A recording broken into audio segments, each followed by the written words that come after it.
Timing hii ilifanyika Kinyasi Bwawani pale, na watu wale tukaenda kuwaambia, bwana, hapa huwa maji yake ni mengi, na wakasema hapana, kwa mvua za huku sisi tunavyozijua hapa maji sio mengi, kwa hiyo hili litakamilika. At the end of the day ile box culvert ilikuja kuondolewa, tukapata hasara ya kujenga culvert kubwa zaidi ya lile. Lakini hatujapumzika bado, tukaenda Bolisa hivyo hivyo. Timing ni hii, kipindi cha mvua ndo anaanza kutengeneza culvert.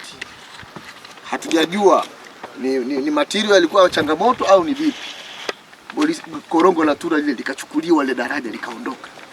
Hatujapumua bado, tukahamia Chang'ombe vile. Msimu huu tunaanza construction of hizi box culvert. Imechukuliwa pale. Juzi napata maelezo, ili tuweze kuweka sasa pale, kuweza kutengeneza daraja pale, tunahitaji bilioni 1 kadhaa, 2.5 ili tuweze kutengeneza daraja pale. Eneo ambalo tulikuwa tuna uwezo wa kutengeneza daraja na likapitika kwa gharama ndogo zaidi ya ile iliyotokea. Kwa hiyo kile kilitokea kwenye haya maeneo yanatupa sisi hofu kwamba je, sawa nyinyi ni wataalamu, lakini ukiangalia historia inatufundisha kwamba hapa tunakwenda kutengeneza korongo kubwa zaidi ya hili ambalo tunalo sasa hivi. Kwa sababu gani?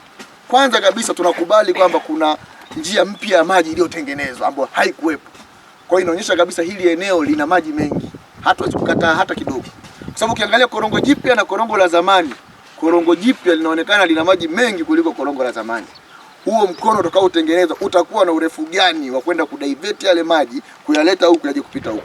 Kama tunakubaliana kweli hapa historia na utaalamu, baada ya kukamilika hili tuje hapa tukague tena msimu huu. Mimi naamini kabisa hapa tutakuja kulia kilio cha kusaga meno kwa mtendo huu.